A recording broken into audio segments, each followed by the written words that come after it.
ప్రత్యేకించి మీతో గడిపే బాధ్యత నాకు ఇచ్చినందుకు నేనెంతో దేవునికి వందనాలు తెలియజేస్తున్నాను. ప్రియులారా, ఈ మంచి అవకాశాన్ని ఉపయోగించుకొని దేవుని పరిచర్యలో నా భాగం తీసుకునే ధన్యత నాకు దక్కింది. అందును బట్టి మహిమ తెలియజేసుకుంటున్నాను. సమయంలో ప్రార్థన చేసుకుందాం. ప్రార్థన చేసుకుని కొద్ది నిమిషాలు ఒక చిన్న అంశం, దేవుని ఒక్క వాక్యం, బహుశా మనందరికీ తెలిసిన విషయాలే, మరి కొత్త విషయాలు ఏం లేవు, కానీ అందులో కొన్ని ఆత్మీయ పాఠాలు మనం నేర్చుకుందాం. ప్రార్థన చేసుకుందాం. మమ్మల్ని ఎంతో మిక్కిలిగా ప్రేమించిన, ప్రేమ కలిగిన మా ప్రియ పరలోకపు తండ్రి, పరిశుద్ధుడా, మీ పాదాలకు వందనాలు, స్తోత్రాలు చెల్లిస్తున్నాం. మీ కృపను బట్టి, కనికరాన్ని బట్టి మరొక బుధవారం ఈ రీతిగా మీ సన్నిధిలో కలుసుకునే భాగ్యం మాకు ఇచ్చేందుకు స్తోత్రాలు. తండ్రి, ఈ సమయంలో ఈ యొక్క ఆరాధనలో మీరు తోడుగా ఉండి చక్కని కీర్తనల ద్వారా, అలాగే స్తుతి ఆరాధన ద్వారా మిమ్మల్ని ఆరాధించుకునే గొప్ప ధన్యత మాకు ఇచ్చేందుకై స్తుతిస్తున్నాం. తండ్రి, ఈ సమయంలో మీ పరిశుద్ధ లేఖనంలో నుండి కొన్ని మాటలు ధ్యానించుకుంటూ ఉంటుండగా దయతో మాతో మాట్లాడి మీరే మహిమ పొందుదురని మా ప్రియ ప్రభువును రక్షకుడైన యేసుక్రీస్తుకే అత్యధిక మహిమ చెల్లిస్తూ ఈ రాత్రి వాక్యం వింటూ ఎంతమంది అనారోగ్యంగా ఉన్నారో, ఇంకా అనారోగ్యంగా ఉండి ఈ యొక్క కాన్ఫరెన్స్లోకి రాలేకపోయినారో వారందరినీ జ్ఞాపకం చేసుకుని దయతో స్వస్థపరిచి ఆరోగ్యం ఇచ్చి మేలు చేయమని మనం చేస్తూ కార్యక్రమం అంతటినీ మీ దయగల హస్తాలకు అప్పగించుకుంటూ యేసయ్య నామంలో ప్రార్థించి వేడుకుంటున్నాము తండ్రి, ఆమేన్. ప్రభునందున్న ప్రియులారా, ఈ సమయంలో దేవుని వాక్యంలో నుండి మనకందరికీ పరిచయమైన ఒక చిన్న భాగాన్ని మనం చదువుకుందాం. రండి, నిర్గమకాండం 2వ అధ్యాయం నుండి కొన్ని మాటలు నేను చదువుతాను. నిర్గమకాండం 2వ అధ్యాయము మొదటి నుంచి చదువుతున్నాను, దయచేసి చూడండి. లేవి వంశస్థుడొకడు వెళ్ళి లేవి కుమార్తెను వివాహము చేసుకునెను. ఆ స్త్రీ గర్భవతి అయి కుమారుని కని వాడు సుందరుడై ఉండుట చూచి 3 నెలలు వానిని దాచెను. తరువాత ఆమె వాణ్ణి దాచలేక వాని కొరకు ఒక జమ్ము పెట్టె తీసుకొని దానికి జిగటమ్మను కీలును పూసి అందులో ఆ పిల్లవాడిని పెట్టి ఏటి ఒడ్డున జమ్ములో దానిని ఉంచగా వానికి ఏమి సంభవించునో తెలుసుకొనుటకు వాని అక్క దూరముగా నిలిచి ఉండెను. ఫరో కుమార్తె స్నానము చేయుటకు ఏటికి వచ్చెను. ఆమె పనికత్తెలు ఏటి ఒడ్డున నడచుచుండగా ఆమె నాచులోని ఆ పెట్టెను చూచి తన పెనికత్తెను ఒకతను పంపి దాన్ని తెప్పించి తెరచి ఆ పిల్లవాడిని చూచినప్పుడు ఆ పిల్లవాడు ఏడ్చుచుండగా చూచి వాని యందు కనికరించి వీడు హెబ్రీయుల పిల్లల్లో ఒకడనెను. అప్పుడు వాని అక్క ఫరో కుమార్తెతో, నీ కొరకు ఈ పిల్లవాడిని పెంచుటకు నేను వెళ్ళి హెబ్రీ స్త్రీలలో ఒక దాదిని పిలుచుకొని వస్తున్నా అనెను. అందుకు ఫరో కుమార్తె వెళ్ళుమని చెప్పగా ఆ చిన్నది వెళ్ళి ఆ బిడ్డ తల్లిని పిలుచుకొని వచ్చెను. ఫరో కుమార్తె ఆమెతో, ఈ బిడ్డను తీసుకొని పోయి నా కొరకు వానిని పాలిచ్చి పెంచుము, నేను నీకు జీతం ఇచ్చేదును అని చెప్పగా ఆ స్త్రీ ఆ బిడ్డను తీసుకొని పోయి పాలిచ్చి పెంచెను. ఈ భాగం మనకందరికీ తెలిసిన మాటలే. ప్రియులారా, ఇక్కడ మోషే పుట్టుకను గురించినటువంటి విషయాలు కొన్ని ఇక్కడ వ్రాయబడ్డాయి. అయితే ప్రియులారా, మోషే పుట్టేటప్పుడు, మోషే పుడుతున్నప్పుడు జరుగుతున్న ఆ యొక్క భయంకరమైనటువంటి విషయాలు ఐగుప్తులో కొన్ని ఉన్నాయి. అవేంటి అంటే, ఐగుప్తులో ఇశ్రాయేలీలు బానిసలుగా ఉన్నారు. బానిసలుగా ఉన్న ఇశ్రాయేలీలకు హెబ్రీలు పిల్లలు హెబ్రీ స్త్రీలు పిల్లలను గనక అంటే ఆ పిల్లల్లో పురుషులను స్త్రీ అనగా ఆడబిడ్డ పద్ధతి ఆ కాలంలో ఐగుప్తు దేశంలో ఉంది. అందుకని ఇక్కడ ఒక స్త్రీ అని వ్రాశారు. ఒక స్త్రీ ఎవరామె? లేవి కుమార్తె అన్నారు. వీరిరువురు ఎవరో మనకు తెలుసు. లేవి వంశస్థుడొకడు వెళ్ళి లేవి కుమార్తెను అని. కాబట్టి ప్రియులారా, ఇతని పేరు అమ్రాము. అతని మేనత్త అయిన ఎకిబెదును వివాహం చేసుకున్నాడు అని తెలుగు బైబిల్లో ఉంది కదండి. కాబట్టి ప్రియులారా, ఈ యొక్క మరి అమ్రాము ఎకిబెదు వివాహం చేసుకున్నప్పుడు వారికి కలిగిన సంతానంలో 3వ సంతానం మోషే. ముగ్గురు వారికి పిల్లలు. వారి పేర్లు 1 మిరియాము, 2 అహరోను, 3 మోషే. 3 మోషే. కాబట్టి వీరి ముగ్గురిని గురించి మనకు తెలుసు. ఈ విషయాలన్నీ మనకు తెలుసు. అయితే ప్రియులారా, ఇప్పుడు జరుగుతున్న సంఘటన చూడండి. మోషే కాల్పు పీటల మీదనే మగపిల్లల్ని చంపమని ఆ యొక్క ఫరో ఏం చేశాడు? ఆ యొక్క ఐగుప్తు మంత్రసానులకు, మొదటి అధ్యాయం 13వ వచనం, ఐగుప్తు మంత్రసానులకు ఆజ్ఞ ఇచ్చాడట. వారు కాల్పు పీటల మీద ఉండగానే మగబిడ్డ పుడితే చంపేయండి అని, ఆడబిడ్డ పుడితే బ్రతకనీయండి అని చెప్పారు. అయితే ఈమె అనగా ఎకిబెదు మగబిడ్డను కంది. ఆ బిడ్డ సుందరుడై ఉండుట చూచి 3 నెలలు దాచిపెట్టిందట. ఇక ఆ తర్వాత దాచలేకపోయింది. అందుకని ఆమె ఏం చేసిందంటే, ఇప్పుడు మనం చదివాం, ఆమె జమ్ము పెట్టె ఒకటి తయారు చేసి ఆ జమ్ము పెట్టెకు మట్టిని, జిగట మట్టిని, కీలును పూసి అందులో ఆ బిడ్డను దాచి ఏం చేసింది? నైలు నదిలో కదండి ఆ ఏటి ఒడ్డున జమ్ములో ఉంచెను అని చదువుతుంది. ఇక్కడ వరకు జరిగిన తర్వాత ఇక్కడ ఒక వ్యక్తి ఉన్నారు. ఆ వ్యక్తిని గురించి మనం ధ్యానం చేయాలి. ఆ వ్యక్తి ఎవరు? చూడండి, గమనించండి. 4వ వచనం, నిర్గమకాండం 2వ అధ్యాయము 4వ వచనం. వానికేమి సంభవించునో తెలుసుకొనుటకు వాని అక్క దూరముగా ఉండెను. ఎవరక్క? ఆ పిల్లవాని అక్క. ఇంకో మాట చూడండి, 7వ వచనం. అప్పుడు వాని అక్క ఫరో కుమార్తెతో, నీ కొరకు ఈ పిల్లవాని పిలుచుకొని వస్తున్నా అనెను. అలాగే 8వ వచనం. అందుకు ఫరో కుమార్తె వెళ్ళుమని చెప్పగా ఆ చిన్నది వెళ్ళి ఆ బిడ్డ తల్లిని పిలుచుకొని వచ్చాను. చూసారా? అక్క అని 2 మార్లు, ఆమె చిన్నది అని ఒక్కమారు ఈ అధ్యాయంలో రాయబడింది. గమనించండి, ఇక్కడ ఒక వ్యక్తి ఎవరు? ఒక చిన్నది. రెండవది ఆ పిల్లవాడైన మోషే యొక్క అక్క. ఇక్కడ జరిగింది చూడండి. ఆ పిల్లవాడిని జమ్ము పెట్టెలో పెట్టి ఏటి ఒడ్డున జమ్ములో వదిలేసి ఆ తల్లి ఆ బిడ్డను అక్కడ, ఆ యొక్క కుమార్తెను అక్కడ ఉంచి వెళ్ళింది. ఇప్పుడు ఆ కుమార్తె ఎవరు? ఆ పిల్లవాడిని అక్క. ఆ అక్క పేరేం పేరు? మిరియాము.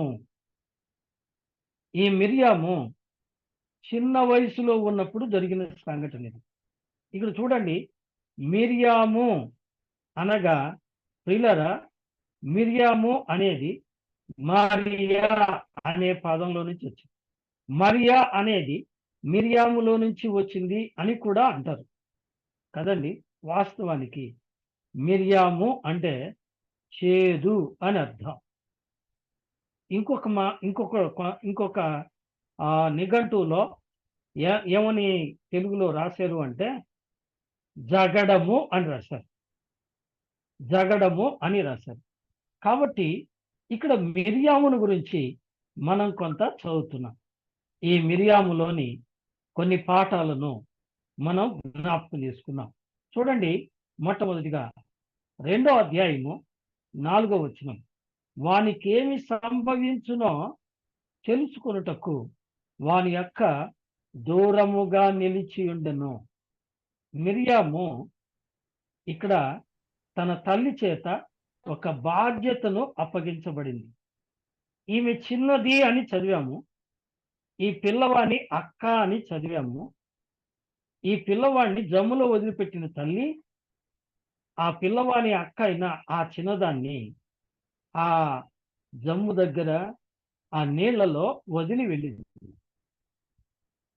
ఎందుకు వదిలి వెళ్ళింది అంటే ఆ పిల్లవాడిని గురించినటువంటి ఒక ప్రత్యేకమైన బాధ్యత అప్పగించి వెళ్ళింది. అందుకనే చూడండి, ఇక్కడ మిర్యాము ఆ పిల్లవాని ఏమి జరుగునో కదా 4వ వచనం మనం చదివాం. వానికి ఏమి సంభవించునో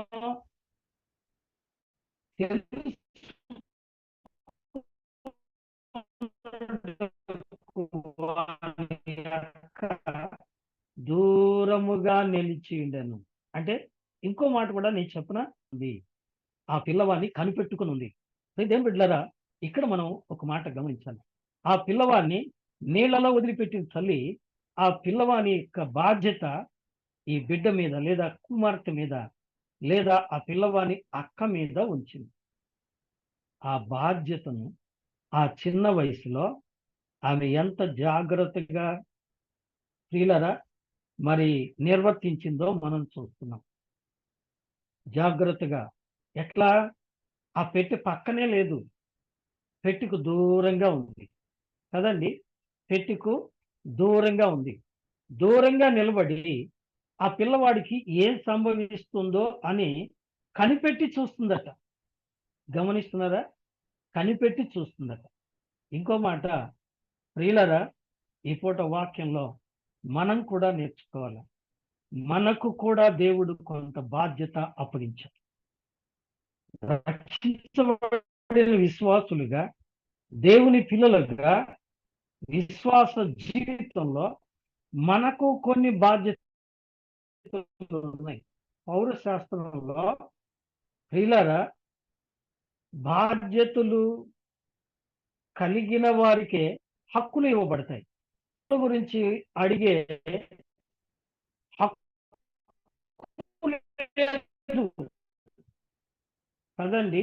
నిజమే. ఒక చిన్న మాట జ్ఞాపకం చేసుకున్నాం. రండి, కొలసీలకు రాసిన పత్రిక. కొలసీ పత్రిక అండి, చిట్ట చివరి అధ్యాయం. కొలసీ పత్రిక చిట్ట చివరి అధ్యాయము. ఇక్కడ ఒక చిన్న మాట జ్ఞాపకం చేసుకున్నాం.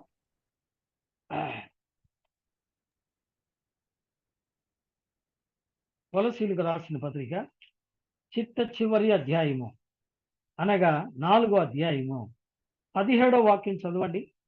4వ అధ్యాయము. మరియు ప్రభువునందు నీకు అప్పగింపబడిన పరిచర్యను నెరవేర్చుటకు దాని గూర్చి జాగ్రత్త పడుమని అర్కిప్పుతో చెప్పుడి. చాలండి. ప్రభువునందు నీకు అప్పగించిన పరిచర్య, చక్కని పదం పౌలు గారు వాడారండి. ప్రభువునందు దేవుని బిడ్డలకు ఏం అప్పగించారు చెప్పండి? ఒక బాధ్యత అప్పగించారు. ఏమిటా బాధ్యత? పరిచర్య అప్పగించారు. ఆ పాప చాలా చిన్నది. ప్రియులరా, చిన్నది అని వ్రాయటం మనం చదువుతూ వచ్చాం కదండి. మొట్టమొదటిగా ఆ చిన్న పిల్ల తనకు అప్పగించిన బాధ్యతను చాలా బాధ్యతగా చక్కగా నెరవేర్చింది. అయితే ఈ పూట వాక్యం వింటున్నా నీవు, సేవకునివైన నీవు, నీ నీ స్థాయిని బట్టి దేవుడు నీకు పరిచర్య బాధ్యతను అప్పగించి ఉన్నాడు కదండి. నిజమే పిల్లరా. దేవుని వాక్య ప్రకారం మనం ఆలోచన చేస్తే దేవుని మందిరంలో పరిచర్య చేసే భాగ్యము ఎంత గొప్పదో చూశారండి. వాక్యంలో ఉంది, కీర్తనల గ్రంథంలో 101 అనుకుంటా, ఏమండి, దేశంలో నమ్మకస్తులు కలరా అని దేవుడు వెతుకుతూ ఉన్నాడట. నిర్దోష మార్గమందు నడుచువారు నాకు పరిచారకులగుదురు అని ప్రభు చెప్తూ వచ్చారు కదండి. కీర్తనల గ్రంథం కీర్తనల గ్రంథం మనం చదువుతాం చూడండి. కీర్తనల గ్రంథం రైట్ 101వ అధ్యాయం చాప్టర్ 101 వర్డ్ 6 6వ వచనం. నా నా యొద్ద యొద్ద నివసించున్నట్లు దేశంలో నమ్మకస్తులైన వారిని నేను కనిపెట్టుచున్నాను. నిర్దోష మార్గమందు నడుచువారు నాకు పరిచారకులగుదురు. వినరా? నమ్మకస్తులు నిర్దోష మార్గమందు నడుచువారు. ఈ పూట వాక్యం వింటున్నా స్నేహితుడు సోదరి, దేవుని ఇంట్లో, దేవుని యొక్క సేవలో, విశ్వాస జీవితంలో నీకు అప్పగించిన పరిచర్యలు ఉన్నాయి. నాకేం బాధ్యత లేదండి, వెళ్తే వెళ్తా లేకపోతే లేదు అంటే you are not the part of God's family. దేవుని యొక్క ఇంట్లో నీకు భాగం లేదు. ఈ మాట అన్నందుకు కోపడద్దు దయచేసి. దేవుని ఇంట్లో నీవు బాధ్యత కలిగి ఉన్నావు అయితే నీవు దేవుని యొక్క ఫ్యామిలీ అంతే. మన ఫ్యామిలీలో ఉంటే ఏమండి, ఏదో చిన్న పని, ఆ పుల్ల తీసి అటు పెట్టడమో, ఈ చీపురుతో ఇట్లా ఓడవటమో, కొంచెం మంచి తెచ్చి పెట్టమో, కనీసం వచ్చిన వాళ్ళకి పలకరించి చేయటమో, ఏదో ఒక పని చేయాలి. పౌలు గారు అన్నాడు, ఏమండి, పని చేయకుండా ఆహారము భుజించవద్దు అన్నాడు. కానీ పరిచర్య అనేది మనకు బాధ్యత అనే సంగతి గుర్తించారా? దేవుని సంఘంలో నీ పరిచర్య భాగం ఏది? ఆ భాగము నువ్వు ఎంతవరకు నిర్వర్తించగలుగుతున్నావు? ఈ అమ్మాయి చిన్నపిల్లే. గమనించండి, ఇక్కడ కొన్ని మాటలు మనం ఖచ్చితంగా చెప్పుకోవాలి. నైలు నది అంటే అది ప్రమాదకరమైనదా కాదా? చాలా ప్రమాదకరమైనది. నైలు నదిలో మొసళ్ళు ఉంటాయి అంటారు కదండి. ఆ నైలు నదిలో ఈ పెట్టెను నీళ్ల మీద వదిలిపెట్టి తల్లి వెళ్ళిపోయింది. ఇప్పుడు ఆ పెట్టెను కనిపెట్టుకునుండే బాధ్యత దేవుని బిడ్డారా ఎవరిది? అక్కది. ఏం వయసు ఎంత? 70 80 కదండి. ముసలోళ్ళు వాళ్ళు చూసుకుంటారులే అనుకుంటే కుదరదు కదండి. ఎవరి బాధ్యత వాళ్ళదే. అప్పగించిన పరిచర్య రీలరా చేస్తున్నామా? చేయగలుగుతున్నామా? ఆలోచించాలని ప్రభు పేరిట మనం చేస్తున్నాం. నిజమే, దేవుని యొక్క సంఘంలో ప్రతి సభ్యునికి బాధ్యత ఉంది. ఎందుకంటే విస్తరించి మాట్లాడాలనేది నా ఉద్దేశం కాదు. ఇక్కడ మిర్యాములో ఉన్న ఒక మంచి లక్షణం ఏమిటి అంటే, ఒక బాధ్యతాయుతమైన కుటుంబీకురాలుగా, కుటుంబంలో ఒక కష్టం వచ్చింది. కుటుంబంలో పుట్టే ప్రతి మగబిడ్డను వాళ్ళు చంపేస్తున్నారు.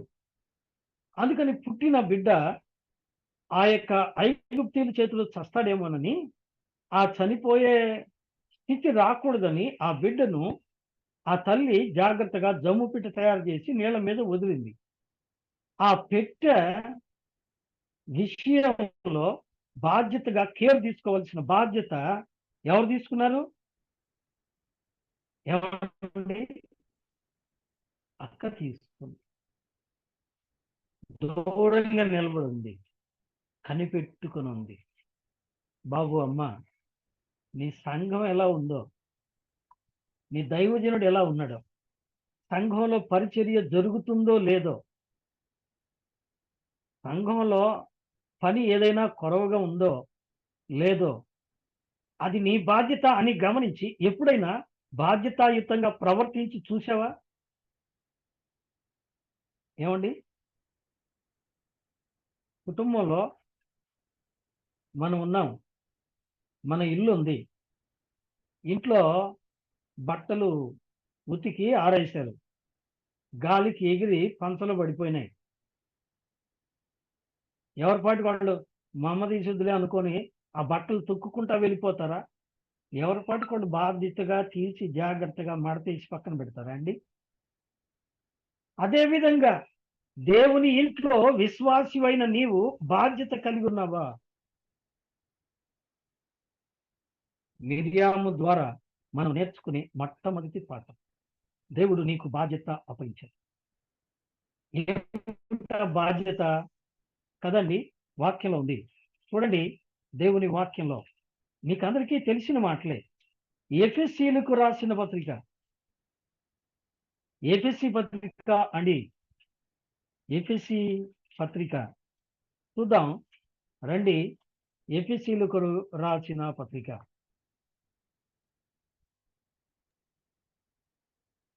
చూడండి. మీరు దేవుని ఇంటి వారునై ఉన్నారు అంటాడు కదా. ఏమండి?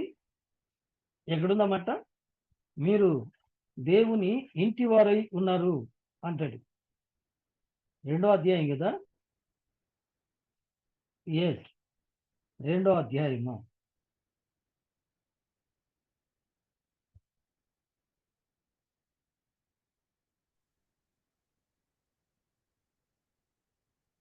పంతొమ్మిదవ వచనం అంకుల్. చదవమ్మా. కాబట్టి ఆత్మయందు మీరు తండ్రి సన్నిధికి చేరగలిగి ఉన్నాము. కాబట్టి మీరిక మీదట పరజనులను పరదేశులునై ఉండక పరిశుద్ధులతో ఏక పట్టణస్థులను దేవుని ఇంటివారునై ఉన్నారు. విన్నారా? చాలా చక్కని మాట. థ్యాంక్స్ అమ్మా. దేవుని ఇంటివారు. దేవుని ఒక ఇల్లు ఉంది. ఆ ఇంట్లో మనం పాలి భాగస్తులం. అంటే దేవుని ఇంటిని గూర్చిన బాధ్యత, దేవుని పనిని గూర్చిన బాధ్యత ఉందా? నువ్వేం పని చేయలేకపోవచ్చు. క్రమంగా దేవుని ఇంటికి వెళ్ళి దేవుని వాక్యం వినడం, ప్రార్థన చేసే బాధ్యత అన్నా చేస్తున్నావా? రోమపత్రికలో ఉంది 10వ అధ్యాయంలో. ఏమండి? ప్రకటించేవారట, పంపేవారట.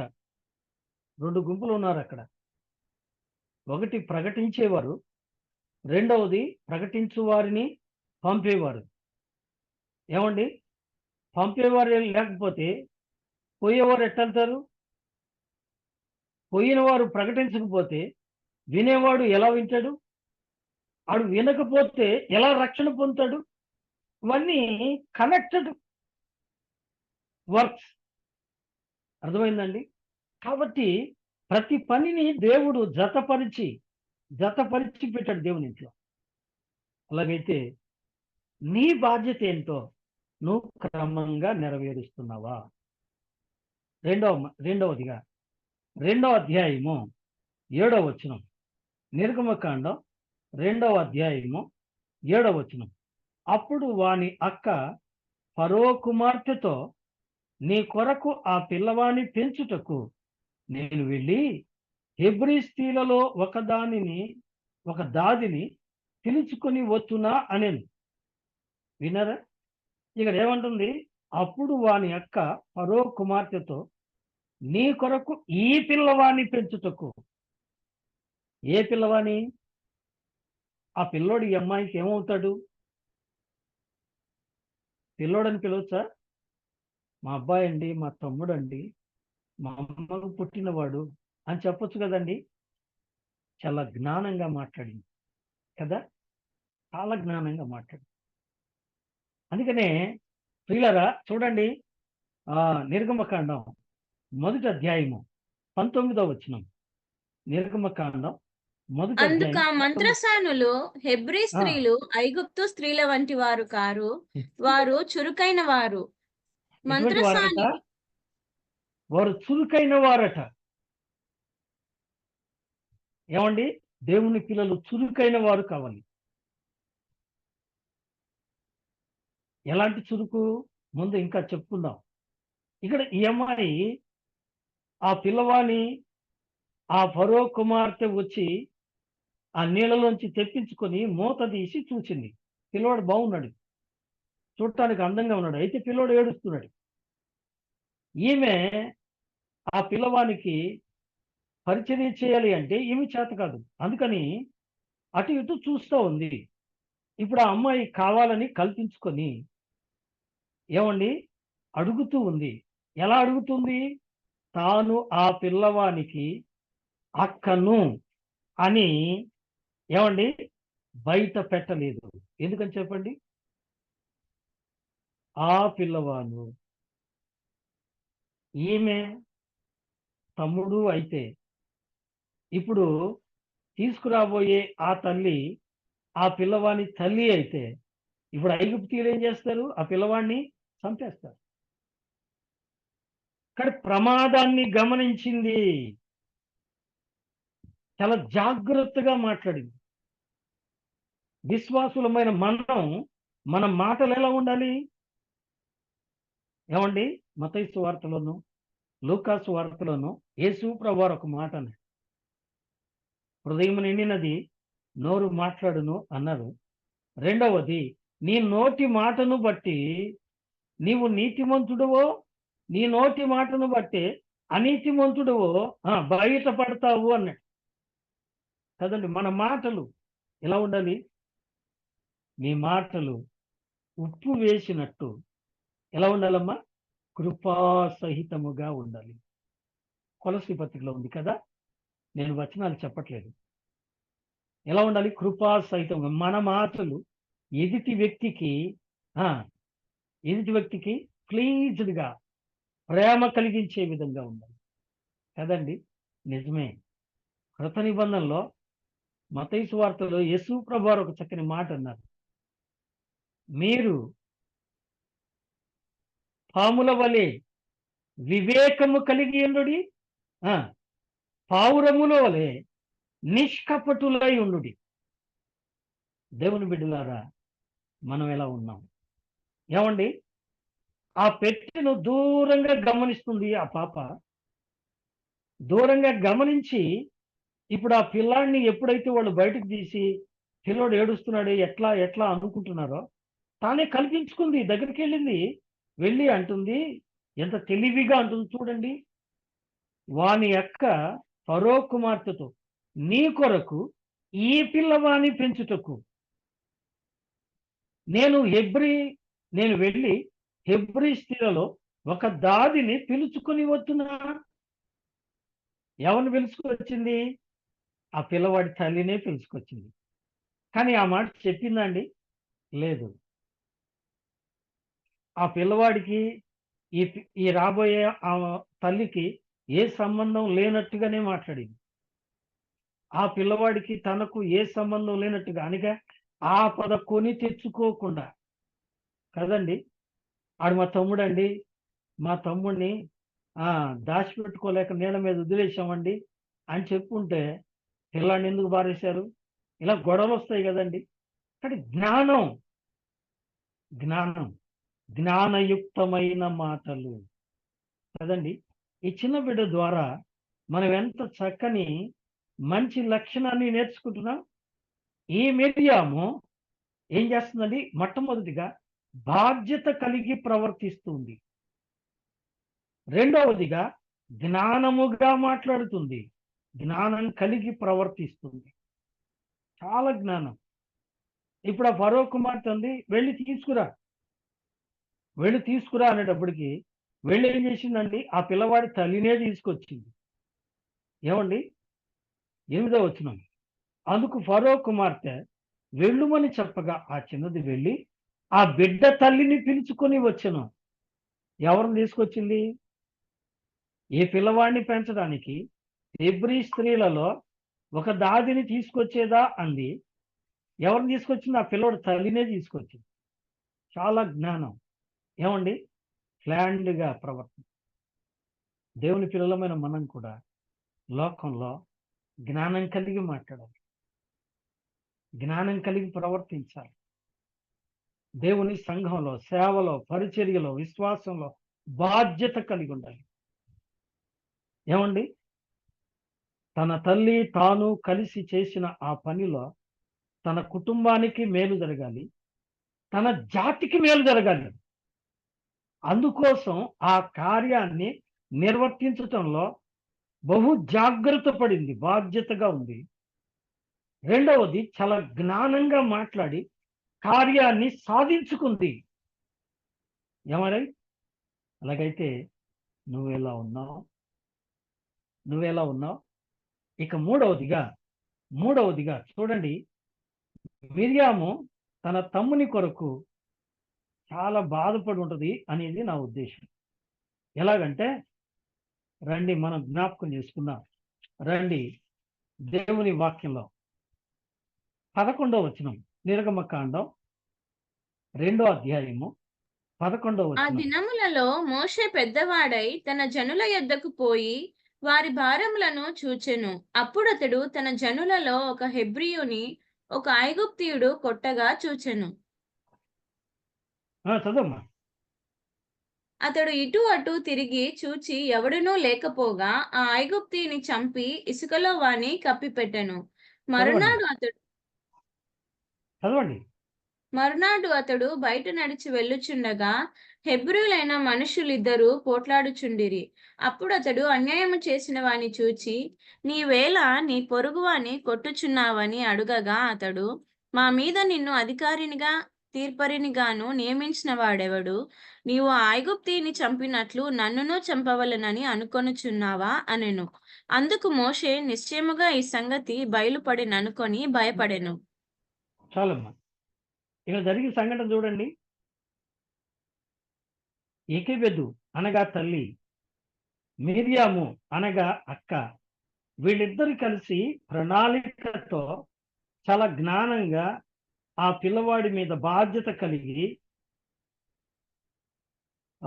ఐగుప్తీయుల చేతిలో పడకుండా, మరణానికి వెళ్లకుండా జమ్ము పెట్టెలో పెట్టి ఐగుప్తు రాజైన ఫరో కుమార్తె ఇంట్లో ఆ పిల్లాడు పెరిగేటట్టు చేసి, ఇంత చేసింది దేనికి? వారి మోటివ్ ఏంటి చెప్పండి? ఆ పిల్లవాడు పెరిగి పెద్దవాడై ఈ బానిసత్వము నుండి విడిపిస్తాడని దేవుని బిడ్డలారా ఉద్దేశము కలిగి ఉన్నారు వాళ్ళు. అందుకనే మనం ఇందాక చదివాం, ఆ పిల్లవాడు బహు సుందరుడై ఉండుట చూచి 3 నెలలు దాచిపెట్టింది. అతడు బహు సుందరుడై ఉండుట. కొంతమంది పెద్దవాళ్ళు, అనుభవజ్ఞుల దైవజనులు ఆ పిల్లవాని పట్ల దేవుని ఉద్దేశమును ఎరిగి అని కొంతమంది చెప్తారు కదండి. అలాగైతే ఇప్పుడు వాళ్ళు ఏం ఆశపడ్డారు? పెద్దవాడైన తర్వాత ఈ యొక్క ఐగుప్తు దేశములో ఫరో రాజుకు బుద్ధి చెప్పి, లేదా ఐగుప్తీయులకు బుద్ధి చెప్పి తమ జాతిని విడిపిస్తాడు అని వాళ్ళు ఆశపడితే జరిగిందేంటి? తొందరపడ్డాడు, ఒక ఐగుప్తుని చంపాడు. ఈ సంగతి బయటపడేటప్పటికి ఎప్పుడు ఏమవుద్దోనని భయపడి ఏమండి మిద్యాను దేశానికి పారిపోయాడు. ఇప్పుడు ఆమెకి బాధ కలిగి ఉంటుంది అంటారా లేదా? ఎస్, చాలా బాధపడుతూ ఉంటుంది. మన జాతికి విముక్తి కలిగిస్తాడు అనుకొని మనం కష్టపడి చేసిన ప్రయత్నం వృధా అయిపోయినాయి.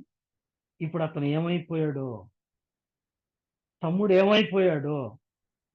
ఏమయ్యాడో ఒక దిగులు, చింత. నిజమే ప్రియులారా, పరిస్థితులు గమనిస్తే ఈ దినాల్లో సువార్త ప్రకటించుట కష్టంగా ఉంది. సంఘాలు అభివృద్ధి అవటం కష్టంగా ఉంది. సంఘాలు చీలిపోవటం బహు ఇష్టంగా ఉంది కదండి. చీలిపోతున్నాయి, తగ్గిపోతున్నాయి, పతనమైపోతున్నాయి. విశ్వాసులు కూడా ఏమైపోయారంటే కలుషితమైపోయారు. ఇంతకు ముందులాగా ఏమండి ఒరిజినాలిటీ లేదు. ఎలాగైపోయారంటే ఇప్పుడు ప్రజల్లో చాలా మంది, విశ్వాసుల్లో చాలా మంది, పోయినసారి చెప్పాను, నేతి బీరకాయల్లాగా అయిపోయారు. ఎందుకంటే నేతి బీరకాయలో ఏముండదు, నెయ్యి ఉండదు. కానీ విశ్వాసము కోల్పోయిన విశ్వాసులు. ఇంకో మాట కూడా చెప్పాను కదా, ప్రార్థన కలిగిన విశ్వాసి, ప్రాణం కలిగిన విశ్వాసి, ప్రార్థన లేని విశ్వాసులు కూడా తయారవుతున్నారు. చాలా దుఃఖకరం. ఇటువంటి విపత్కర పరిస్థితుల్లో ఆనాడు మోషే మిద్యాను దేశానికి పారిపోయినప్పుడు ఈమె ఎంత బాధపడిందో, దేవుడికి ఎంత ప్రార్థన చేసి ఉంటుందో కదండి. అలాగైతే నేటి దినాల్లో సంఘానికి వచ్చిన కష్టం కదండి. మీరు వార్తలు చూస్తున్నారో లేదో, క్రైస్తవులు ముఖ్యమంత్రుల ఇళ్లను ముట్టడిస్తున్నారు. వేలకు వేలు జనాలు. పరిస్థితులు ఎట్టిపోతున్నాయి. ఒక ముఖ్యమంత్రి, ఛత్తీస్గఢ్లో ఒక ముఖ్యమంత్రి నివాసం మీదికి వేలాది మందిగా క్రైస్తవులు వెళ్ళి చుట్టుముట్టి ఆ స్థలాన్ని గందరగోళం చేసి వాళ్ళు ఏమంటున్నారు తెలుసా అండి? హల్లెలూయా అంటున్నారు. పరిస్థితులు చాలా చెదరైపోతున్నాయి. దేవుని సంఘం చాలా సమస్యల పాలైపోతుంది. సో అలాగైతే ఇటువంటి పరిస్థితిలో నీ బాధ్యత ఏంటి? నువ్వేం చేస్తున్నావు? ఈ సందర్భంలో మనం ఎస్తేరు గ్రంథాన్ని జ్ఞాపకం చేసుకోవాలి. ఏమండి, మొర్దుకై ఎస్తేరుకు ఒక కబురు పంపించారు. ఏమని పంపించారు అంటే, యూదుల మీద మరణ శాసనము తయారు చేశారు, కాబట్టి మనమందరము చనిపోబోతున్నాము గనక నీవును వెళ్ళి రాజుతో మనవి చేయము అనగా, నేను వెళ్ళలేను, నా వల్ల కాదు, నీవు బట్టలు చింపుకోవద్దు, ఉపవాసం ఉండొద్దు, గోనెపట్టు కట్టుకోవద్దు, నువ్వు మామూలుగా మంచి బట్టలు వేసుకో అని చెప్పని సర్ది చెప్పింది ఎస్తేరు. ఎందుకంటే క్లుప్తంగా చెప్తున్నా అంటే ఈ మాటలన్నీ మీకు తెలిసిన మాటలే. అప్పుడు మొర్దుకై ఏమన్నాడండి, యూదులకు రక్షణ వేరొక దిక్కు నుండి వస్తుంది, కానీ నీవునో నీ ఇంటి వారునో ఏమవుదురో తెలుసుకో. అంటే నీకప్పగించిన బాధ్యతను సక్రమంగా నిర్వర్తించకపోతే జాగ్రత్త అని అర్థం. బాబు అమ్మ, సంఘానికి శ్రమలు వస్తున్నాయి, దేవుని పనికి శ్రమలు వస్తున్నాయి, దేవుని పరిచర్య గలివిరైపోతుంది కదండి. యూద జాతిని, ఇశ్రాయేలీలను ఐగుప్తు బానిసత్వం నుండి విడిపిస్తాడు అనుకున్నటువంటి యోధుడైన మోషే ఏమైపోయాడు? ఎటు వెళ్ళిపోయాడో తెలీదు. ప్రాణ భయంతో పారిపోయాడు. ఇప్పుడు వారికి దిక్కెవరు? నాయకుడెవరు? అటువంటి విపత్కర పరిస్థితుల్లో తన తల్లితో కలిసి మిరియాము ప్రార్థన చేసి దుఃఖపడి ఉంటుంది, కన్నీరు పెట్టుంటుంది. అలాగైతే ఈ పూట వాక్యం వింటున్న ప్రియ స్నేహితుల సోదరి, పరిస్థితులను బట్టి, క్రైస్తవ సంఘాలను బట్టి, దేవుని సువార్తను బట్టి, దైవ సేవకులకు వస్తున్న సమస్యలను బట్టి నీ కన్నీటి బొట్టు కరుస్తున్నవా? విలాప వాక్యం 2వ అధ్యాయం 18వ వచనం చదువుతాం కదా. సియోను కుమారి ప్రాకారమా, రేయి మొదటి జామున లేచి నీళ్లు కుమ్మరించినట్లు నీ కన్నీరు ఏరుగా పారనిమ్ము. ఎందుకోసం? నీ పసిపిల్లల ప్రాణం కోసం. అదండి, నిజమే, హింసలు బయలుదేరుతుంది. ఇక 4వ మాట దగ్గరికి వద్దాం. 4వదిగా, అలా కొన్ని సంవత్సరాలు గడిచిపోయిన తర్వాత పొదలో, అగ్ని మండుతున్న పొదలో దేవుడు కనిపించి మోషేను సిద్ధపరిచి, మోషే అహరోనులు కలుసుకొని తిరిగి ఐగుప్తుకు వచ్చినప్పుడు మోషే అహరోనులు ఏం చేశారు చెప్పండి? ఇశ్రాయేలుకు ధైర్యం చెప్పారు. వారిని ఆత్మీయంగా నడిపిస్తూ వచ్చారు. మరి మిరియాము ఏం చేసింది? మిరియాము కూడా తన బాధ్యత నెరవేర్చింది. ఏమిటా బాధ్యత? స్త్రీలందరినీ సమకూర్చి ఏం చేసిందండి? రండి, దేవుని వాక్యంలో నుండి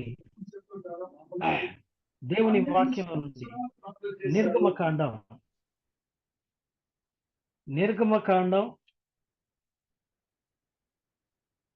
15వ అధ్యాయం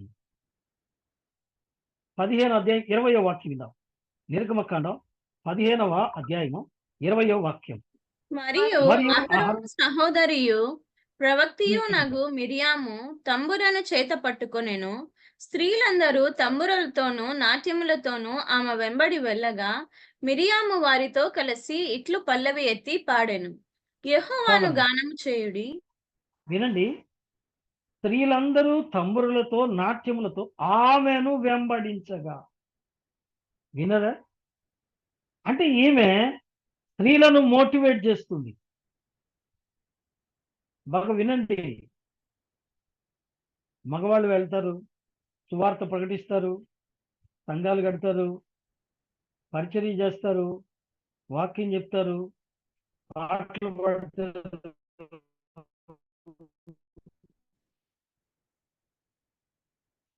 అవన్నీ చేస్తారు. నాకేమో పిల్లలతో సరిపోతుంది, నడిపేటప్పటికి నాకు నీరసం వచ్చేస్తుంది, నేనేం చెప్తుండే అని అనుకోలేదామె కదండి. తన బాధ్యత ఎంత చక్కగా నెరవేరుస్తుందో చూడండి. ఆ ఒక్క మాట చూడండి. స్త్రీలందరూ ఆమె వెంట వెళ్తున్నారు. వాళ్ళందరినీ మోటివేట్ చేసింది. స్త్రీలందరినీ మోటివేట్ చేసింది. ఏమండి, క్రైస్తవ స్త్రీ మిగిలిన స్త్రీలను ఏం చేయాలి చెప్పండి?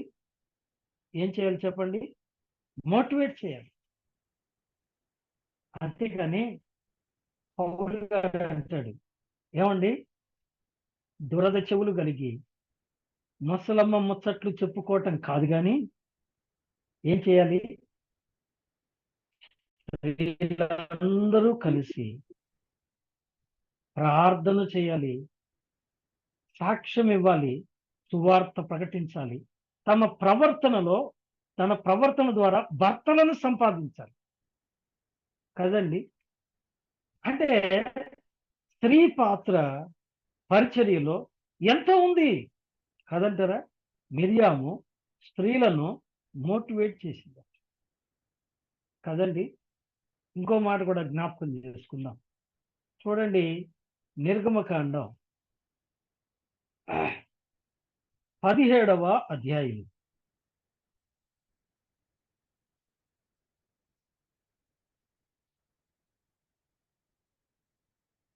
నిర్గమకాండం 17వ అధ్యాయం 11వ వచనం. మోషే తన చెయ్యి పైకెత్తినప్పుడు ఇశ్రాయేలీయులు గెలిచిరి. మోషే తన చెయ్యి దింపినప్పుడు అమాలేకీయులు గెలిచిరి. చదవమ్మా.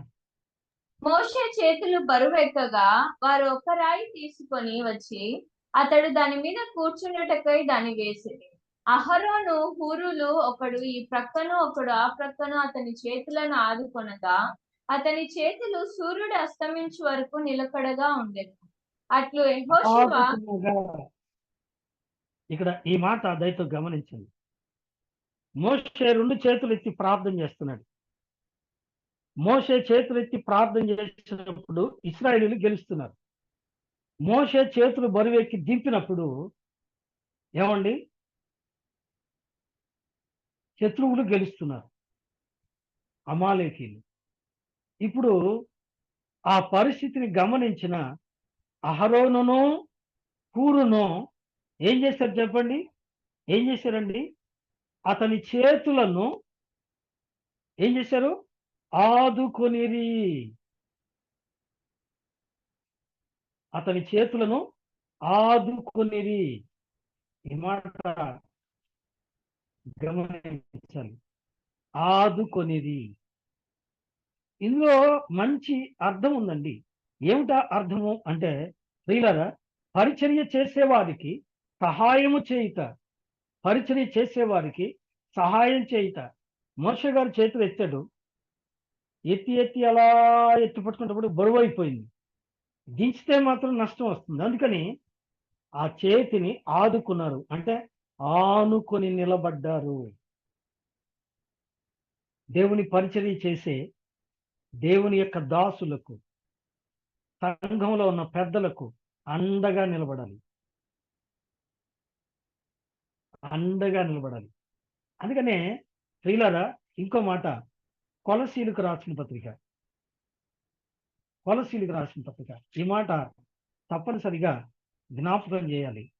కొలసీలకు రాసిన పత్రికలో భక్త పౌలు ఒక చక్కని మాట అంటాడండి. ఏమంటాడు చూడండి, ఏమంటాడు అంటే, నేను ప్రార్థన చేయుటకు తగిన సమయము నాకు దొరుకుతున్నట్లు నా కొరకు ప్రార్థన చేయండి అంటాడు కదా. 4:4 కదండి, 4:4 కొలసి 4:4 ప్రార్థన యందు నిలకడగా ఉండి కృతజ్ఞత గలవారై కృతజ్ఞత కలవారై దాని యందు మెలకువగా ఉండుడి. మరియు నేను బంధకములలో ఉంచబడుటకు కారణమైన క్రీస్తు మర్మమును గూర్చి నేను బోధింపవలసిన విధముగానే ఆ మర్మమును వెల్లడిపరుచునట్లు వాక్యము చెప్పుటకు అనుకూలమైన సమయము దేవుడు దయచేయవలెనని మా కొరకు ప్రార్థించుడి. చాలండి. మా కొరకు, ఎవరి కోసం? దైవ సేవకుల కోసం, వారి బంధకాల కోసం, అంతేనా? సంఘ నాయకుల కోసం, వారి బంధకాల కోసం, సంఘంలో సభ్యుల కోసం, ఒకరి భారములు ఒకరు మోయిచ్చు. ఎంత చక్కని మాట ఏమండి. ఆ మాట మనం గమనిస్తే గలతీ పత్రిక 6వ అధ్యాయంలో ఉంది కదూ, మీరు ఒకరి భారములు ఒకరు మోయిచ్చు, ఈలాగు క్రీస్తు నియమమును నెరవేర్చుడి కదండి. ఆలోచించండి. కాబట్టి ప్రియులారా, ఈ మిరియాము తాను బాధ్యత వహించి ఏం చేసిందండి? కొన్ని మంచి లక్షణాలు కలిగి ఏం చేసింది? మోషే అహరోనులు పురుషుల్ని ప్రోత్సహిస్తూ ఉంటే, వాళ్ళను ధైర్యపరుస్తూ ఉంటే, వారిని నడిపిస్తూ ఉంటే, ఈమె స్త్రీలను నడిపిస్తూ ఉంది. తన వంతు బాధ్యత నెరవేరుస్తూ ఉంది. ఒక క్రైస్తవ విశ్వాసిగా తన బాధ్యత ఏమండి, తన యొక్క తన సహకారం దేవుని పనిలో అందిస్తూ ఉంది. సహకారం నిజంగా అండి. ఆ మాట చదువుతున్నప్పుడు ఏమండి, మోషే చేతులు ఎత్తినప్పుడు అతను చేతులు ఎత్తుతున్నాడు, అతను ప్రార్థన చేస్తాడు, మనకెందుకులే అని అహరోను ఊరుకోలేదని అతనికి అండగా నిలబడ్డా. దేవుని పరిచర్య చేసే వారికి ఏమండి, పోరాడే వారికి ఏం కావాలి? సపోర్టుగా ఉండేవాడు కావాలి. మరి ముఖ్యంగా ఈ దినాల్లో సపోర్టుగా ఉండేవాళ్ళు కావాలి. ఏమండి, సపోర్టుగా ఉండేవాళ్ళు లేకపోతే ఒంటరిగా పోరాడేవాడు పోరాడి పోరాడి అలసిపోతాడు. అందుకని మనం ఏం చేయాలి? మన చేతనైన, మనకు అవకాశం ఉన్నంత వరకు పోరాడే వారికి సహాయము చేయాలి, సహకారము అందించాలి, పోరాడే వారికి అండగా తోడుగా నిలబడాలి. ఏమండి, మిరియాము ఆ మోషే చేస్తున్నాడు, ఆరోన్ చేస్తున్నాడు, ఆడపిల్ల నాకెందుకు లేదు ఊరుకోలేదు. ఏమండి, ఇన్ని మంచి లక్షణాలు కలిగిన మిరియాముకు ఇంతకు వివాహం అయిందా లేదా? బైబిల్లో ఎక్కడ వివాహం అయినట్టు మనకు తెలియదు. కానీ కొంతమంది అంటారు, ప్రియులారా, బైబిల్ పండితులు కొంతమంది తమ వ్యాఖ్యానాలు రాస్తారు, ఆమెకు వివాహమైంది, ఆమెకు వివాహమైంది, ఆమె భర్త పేరు హూరు అని కొంతమంది తమ వ్యాఖ్యానాలు రాశారు. నేను చదివాను. ఎందుకంటే ఇందాకట మోషే చేతులను ఆదుకున్న అహరోను హూరులలో ఆ హూరు అనే వ్యక్తి మిరియాము యొక్క భర్త అని వారు అభివర్ణిస్తూ వచ్చారు. అంటే ఇక్కడ మనం ఒక పాఠాన్ని నేర్చుకోవాలి. ప్రియులారా, మోషే అహరోనుల తోడబుట్టిన అక్కైనటువంటి మిరియాము తాను చేసుకున్న భర్తను కూడా దేవుని పనికి ప్రోత్సహించింది అని చెప్పుకోవటం అతిశయోక్తి కాదేమో కదండి. మన ఇంట్లో వాళ్ళు ఉంటే, మన ఇంట్లో ఎదిగిన పిల్లలు ఉంటే, దేవుని పరిచర్య చేయండి అయ్యా, దేవుని పనిలో ఉపయోగపడండి అయ్యా అని పిల్లలు పంపిస్తామా? నాకు చాలా దుఃఖం ఏంటంటే, నేను పోరాడినన్నాళ్ళు పోరాడానండి. ఇప్పుడు నాకు కాళ్ళు సహకరించట్లేదు. ఇల్లు తిరిగేవాడిని, సంఘంలో ఉన్న ప్రతి ఇంటికి తిరిగేవాడిని, సండే స్కూల్కి పంపించమని, యూత్ మీటింగ్కి పంపించమని ఎంట పెట్టుకొని తీసుకొచ్చి కూడికలు జరిపేవాడిని. ఇప్పుడు నాకు కాళ్ళు పోయినాయి. ఏమా మీ పిల్లల్ని పంపించట్లేదంటే వాళ్ళు నవ్వేస్తున్నారండి. ఎంత చక్కగా నవ్వేస్తున్నారంటే, ఎరుమొహం వాడు ఏం మాట్లాడు పో అన్నట్టుగా ఉంది వాళ్ళ నవ్వు. ఏమా మీ పిల్లల్ని ఉదయాన్నే రెడీ చేసి సండే స్కూల్కి పంపిస్తే వాళ్ళు మాటలు నేర్చుకుంటారు కదా అని నేనంటే, ఏం మాట్లాడరండి పాపం, ఎంత చక్కగా నవ్వుతారో. ఏమండి, నేను అనుకుంటాను మేము వచ్చేదే ఎక్కువ, ఇంకా వాళ్ళు ఎందుకు ఎరుముఖం పో అన్నట్టుగా ఉంది వ్యవహారం. కానీ నేననేది ఏంటంటే, కుటుంబంలో ఉన్నవారిని, మనతో ఉన్నవారిని అందరినీ ప్రోత్సహించాలి. దేవుని పని కలిగి ప్రోత్సహించాలి. దేవుని కార్యాల కొరకు ప్రోత్సహించాలి. ప్రియులారా, నిజమే. నిర్గమకాండం 17వ అధ్యాయము 8 నుండి 16 వచనాలు మనం చదివితే, అక్కడ అమాలేకీయులతో యుద్ధం జరిగినప్పుడు మనం ఇందాక చదివాం 11వ వచనంలో. ఏమండి, ఆ యొక్క హూరు ఈ మిరియాము యొక్క భర్త అని కొంతమంది చెప్తారు కదండి. అలాగైతే ఇంత చక్కగా పరిచర్యగా ఉపయోగపడిన ఈ యొక్క చక్కని తల్లిలో ఒక చిన్న లోపం ఉంది. ఏమిటా లోపం? ఈమె తెల్లని కుష్టు పొడ సంపాదించుకుంది. 5వ పాయింట్, ఎందుకు? దేవుని కోపానికి గురైంది. ఈ సంఘటన మనం సంఖ్యాకాండం 12వ అధ్యాయము 1వ వచనంలో మనం చదవచ్చు కదండి. ఏం చదువుతామంటే, అక్కడ మోషే కూషు దేశస్తురాలైన, ఏమండి, ఎవరు ఆమె పేరు? ఏం పేరు చెప్తారా ఎవరైనా? మోషే సిప్పోరాను పెళ్లి చేసుకున్నాడు.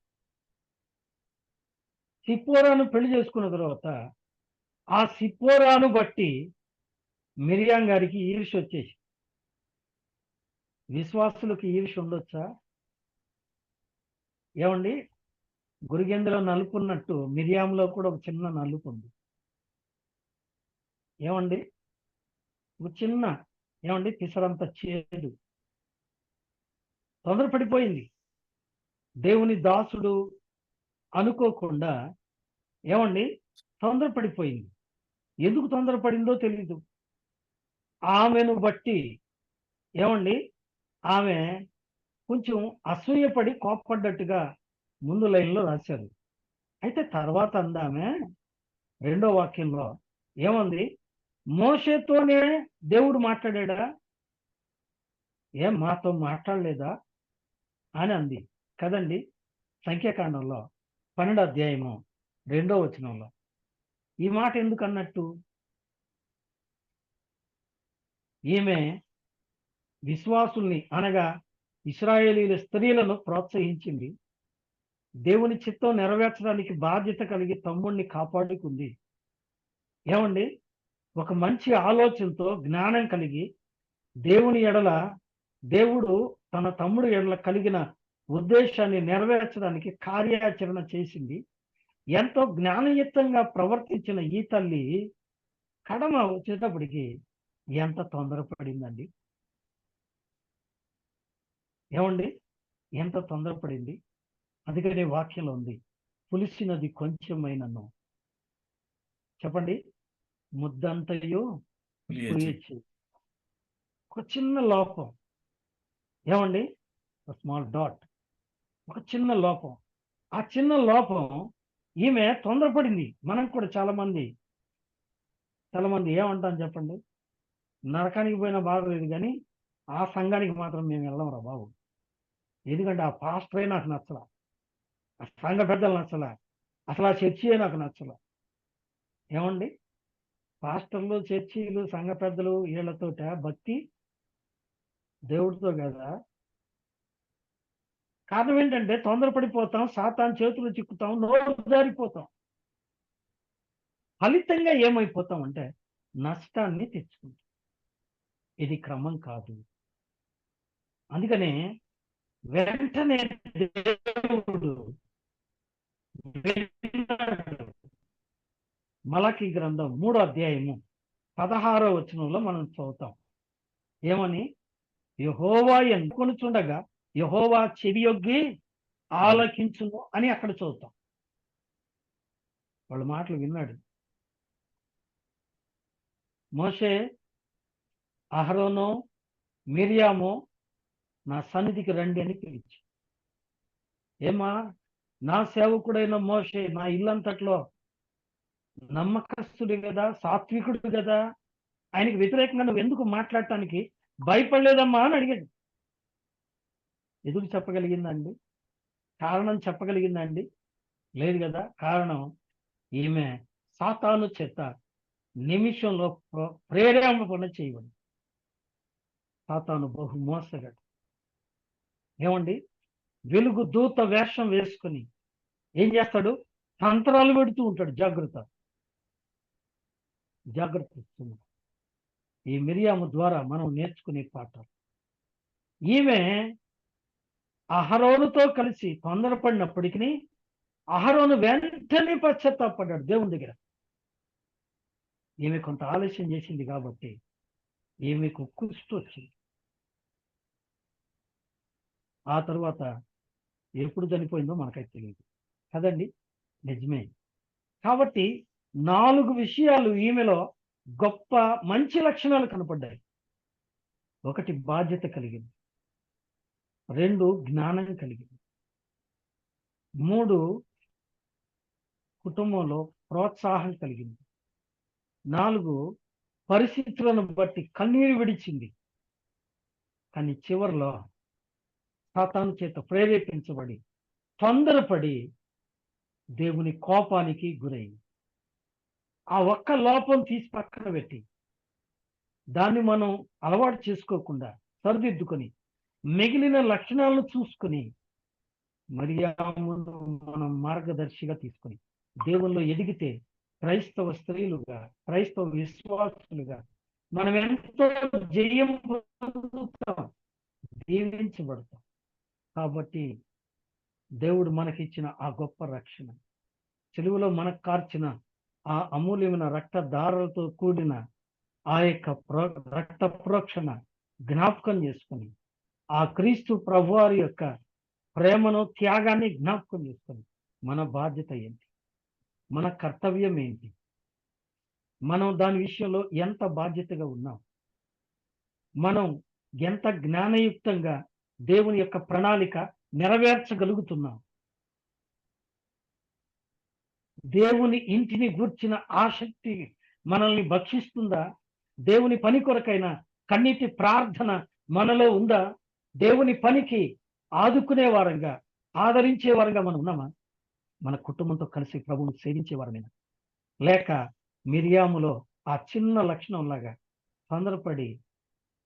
తొందరపడి దేవుని ఆశీర్వాదాలు పోగొట్టుకుంటాము. ఒక్కసారి మనల్ని మనం పరిశీలించుకుని ప్రభు సన్నిధిలో దీవించబడదుము గాక. దేవుడు తన మాటలను మన కొరకై ఆశీర్వదించును గాక. ఆమేన్. ఆమేన్. ఆమేన్.